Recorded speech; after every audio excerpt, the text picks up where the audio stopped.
जय श्री कृष्ण भक्तों कार्तिक महात्म्य 12वां अध्याय। यह कथा सुनकर राजा पृथु कहने लगे कि हे नारद जी, आपने कार्तिक महात्म्य का बड़ा ही उत्तम फल कहा है। अब कृपा करके तुलसी का महात्म्य भी कहिए। यह सुनकर नारद जी कहने लगे, हे राजा पृथु, प्राचीन काल में सहस्त्रादि देश में करवरीपुर में धर्मदत्त नाम वाला एक ब्राह्मण था। वह बड़ा ब्रह्मज्ञानी, धर्मात्मा तथा ओम नमो भगवते वासुदेवाय इस मंत्र का जाप करने वाला तथा अतिथि सेवक था। एक दिन वह ब्राह्मण पूजा की सामग्री लेकर एक पहर रात्रि रहने पर भगवान के मंदिर को जा रहा था। इतने में सामने से आती हुई एक भयंकर राक्षसी को देखा।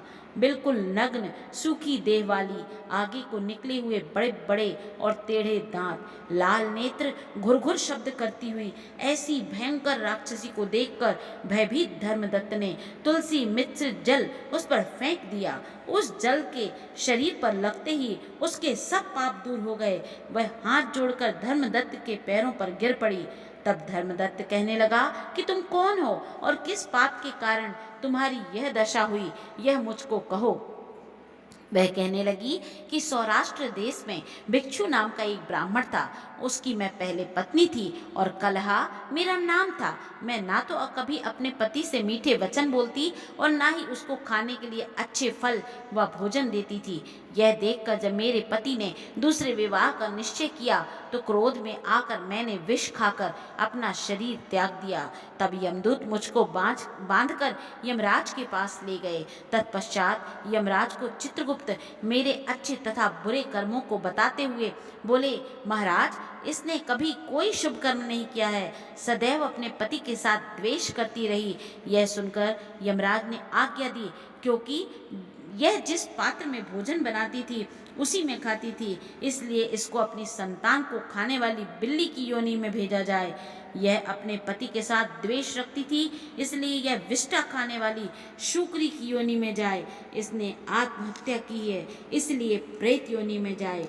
सो महाराज, मैं 500 वर्ष से इस योनि में भटक रही हूँ कि भूख और प्यास से दुखी होकर एक वैश्य के शरीर में प्रवेश करके कृष्णा और वेणी नदी के संगम पर आई। जैसे ही नदी के तट पर पहुंची, विष्णु के दूतों ने मुझे वैश्य के शरीर से निकाल करके बाहर फेंक दिया।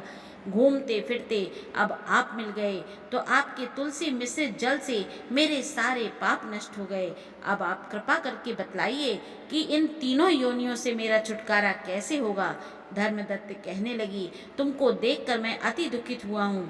तीर्थ व्रत दान यह कार्य प्रेत योनि में नहीं हो सकते। तुम्हारे पाप अधिक और पुण्य कम हैं। हमने सारी आयु में जितना कार्तिक व्रत किया है उसमें से आधा पुण्य हम तुमको देते हैं, जिससे तुम उत्तम गति को प्राप्त हो जाओ। तब ब्राह्मण ने जो ही तुलसी मिश्रित जल से उसका अभिषेक किया, ओम नमो भगवते वासुदेवाय का मंत्र पढ़ा, वह कलहा प्रेत योनि से मुक्त होकर अग्नि के समान दिव्य देह धारण करके लक्ष्मी के समान रूपवती हो गई। तत्पश्चात उसने ब्राह्मण को नमस्कार किया और बड़ी प्रसन्नता पूर्वक बोली, भगवान, पाप रूपी समुद्र में डूबती हुई मुझको आपने नौका रूप होकर बचा लिया है। इसी समय भगवान विष्णु के दूत पुण्यशील और सुशील वहां आ गए और उसको विमान में बिठाकर बैकुंठ को ले जाते हुए धर्मदत्त से बोले, हे ब्राह्मण, तुम धन्य हो जो सदैव भगवान की भक्ति में लगे रहते हो। तुम्हारे कार्तिक के व्रत के आधे पुण्य के प्रताप से ही इसको मुक्ति प्राप्त हुई है। हे विप्र, कालांतर में तुम भी राजा के कुल में उत्पन्न होकर बैकुंठ को प्राप्त होगे। इति श्री कार्तिक महात्म्य 12वां अध्याय समाप्त। बोलो श्री कृष्ण भगवान की जय।